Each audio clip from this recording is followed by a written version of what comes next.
അനേകരും ചോദിക്കുന്നൊരു ചോദ്യമാണ്, ദൈവം എന്നോട് കൈമാറിയ വാഗ്ദത്തങ്ങളൊക്കെ അതെങ്ങനെ ഞാനൊന്ന് പ്രാപിച്ചെടുക്കുന്നത്? എന്നോട് കൈമാറിയ ദൈവശബ്ദം, ഞാൻ കേട്ട ദൈവാലോചന അതെങ്ങനെ ഒന്ന് നിറവേറും?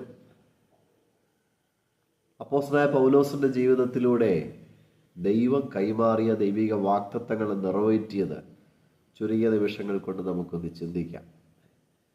ഈ അനുഗ്രഹീതമായ നിമിഷങ്ങളിൽ തിരുവെഴുത്തുകൾ ശ്രദ്ധിക്കുന്ന സകല പ്രിയപ്പെട്ടവരും ക്രിസ്തുവിൽ നിങ്ങൾക്ക് വന്ദനം അറിയിക്കുന്നു. കർത്താവ് അനുഗ്രഹിക്കട്ടെ.